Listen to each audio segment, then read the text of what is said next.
తెలుగు రాష్ట్రాల్లో క్రిస్మస్ సందడి మొదలైంది. క్రిస్మస్ వేడుకలకు ప్రఖ్యాత మెదక్ చర్చ్ సిద్ధమైంది. గురువారం తెల్లవారుజాము నుంచి వేడుకలు ప్రారంభం కానున్నాయి. ఇందుకు సంబంధించిన మరింత సమాచారం మా ప్రతినిధి పరశురామ్ అందిస్తారు.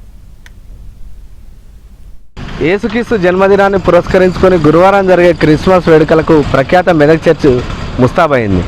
రేపు జరగనున్న క్రిస్మస్ వేడుకలకు సంబంధించి ఇప్పటికే ఏర్పాట్లు పూర్తయ్యాయి.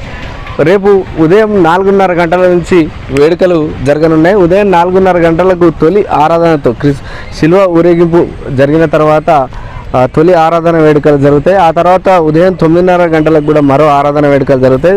ఈ వేడుకకు తెలుగు రాష్ట్రాల నుంచే కాకుండా అటు కర్ణాటక, మహారాష్ట్ర నుంచి కూడా లక్షలాది మంది భక్తులు తరలివచ్చే అవకాశం ఉంది. ఈ నేపథ్యంలో చర్చి నిర్వాహకులు భారీగా ఏర్పాట్లు చేయడం జరిగింది. గత ఏడాది శతాబ్ది వేడుకలు కూడా ఘనంగా నిర్వహించారు. గత క్రిస్మస్ సందర్భంగా శతాబ్ది వేడుకలు ఘనంగా నిర్వహించారు. ఆ సందర్భంగా అటు సీఎం రేవంత్ రెడ్డి, అదేవిధంగా గవర్నర్ కూడా ఆ వేడుకలకు హాజరై ఇక్కడ ఏదైతే భక్తుల సౌకర్యాల కల్పనకు సంబంధించి 29 కోట్లు కూడా మంజూరు చేయడం జరిగింది. ప్రస్తుతం అభివృద్ధి పనులు కూడా కొనసాగుతున్నాయి. అయితే చర్చికి సంబంధించి ఏదైతే ఉదయం 4:30 గంటలకు బిషప్ ఇచ్చే సందేశం, ఉదయం 4:30 సందేశం ఇస్తారు. ఆ తర్వాత 9:30 గంటలకు కూడా మరో ఆరాధన జరుగుతుంది. దాదాపు ఈ వేడుకలకు 500 మందితోటి ఇక్కడ బందోబస్తు కూడా ఏర్పాటు చేయడం జరుగుతుంది. 1914లో ఈ చర్చి నిర్మాణానికి ఇంగ్లాండ్ చెందినటువంటి చార్లెస్ వార్నర్ చర్చి నిర్మాణానికి పునాదిరాయి వేయడం జరిగింది. 1924లో చర్చిను ప్రారంభించడం జరిగింది. దాదాపు 10 ఏళ్ల పాటు ఈ చర్చిని నిర్మించారు. ఏదైతే ఈ ప్రాంతంలో ఏర్పడినటువంటి కరువు కాలంలో ఇక్కడ ఉన్నటువంటి కూలీలకు పనికి ఆహార పథకం కల్పించేందుకు ఈ చర్చిని నిర్మించడం జరిగింది. ఇది ఒక గొప్ప చారిత్రక కట్టడం కూడా ప్రశంసలు అందుకుంటుంది. ఆసియాలోనే రెండో అతిపెద్ద చర్చిగా కూడా నిలిచింది. ప్రతి ఏటా కూడా క్రిస్మస్ సందర్భంగా పెద్ద ఎత్తున వేడుకలు నిర్వహిస్తుంటారు.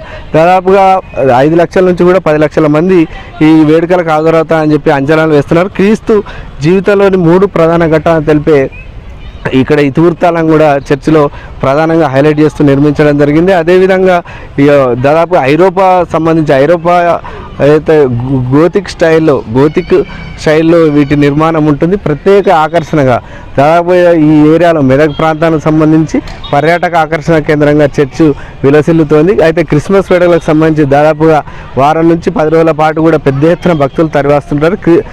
కేవలం క్రిస్మస్ రోజే దాదాపుగా 2 లక్షల నుంచి 5 లక్షల మంది భక్తులు వచ్చి ఇక్కడ ఆరాధిస్తారని చెప్పి అంచనా వేయడం జరుగుతుంది. అదేవిధంగా వరుస సెలవులు ఉండడంతో పెద్ద ఎత్తున భక్తులు వస్తారని, ఆ భక్తులకు తగ్గట్టుగా అలాంటి ట్రాఫిక్ కూడా ఇబ్బందులు తలెత్తకుండా అటు పోలీసులు కూడా పూర్తి స్థాయిలో ఏర్పాట్లు చేయడం జరిగింది. చర్చి నిర్వాహకులు కూడా భక్తులకు ఎలాంటి ఇబ్బందులు తలెత్తకుండా పూర్తి స్థాయిలో ఏర్పాట్లు చేసినట్టుగా చెప్తున్నటువంటి పరిస్థితి. క్రిస్మస్ వేడుకలకు సంబంధించి ఈ క్రిస్మస్ ఏదైతే చర్చి చుట్టుపక్కల కూడా భారీగా ఏర్పాట్లు చేయడం జరిగింది.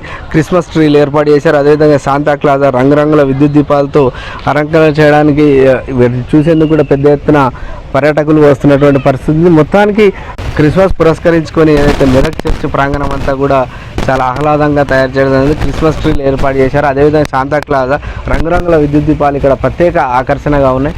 ఏదైతే క్రిస్మస్ సందర్భంగా తరలి వచ్చే భక్తులకు ఎవరికి ఎలాంటి ఇబ్బందులు తలెత్తకుండా పూర్తి స్థాయిలో ఏర్పాట్లు చేసినట్టు అటు ప్రభుత్వ యంత్రాంగం, అదేవిధంగా చర్చి నిర్వాహకులు చెప్తున్నారు. కెమెరామెన్ నారాతో పరశురామ్, ABN ఆంధ్రజ్యోతి, మెదక్ జిల్లా నుంచి.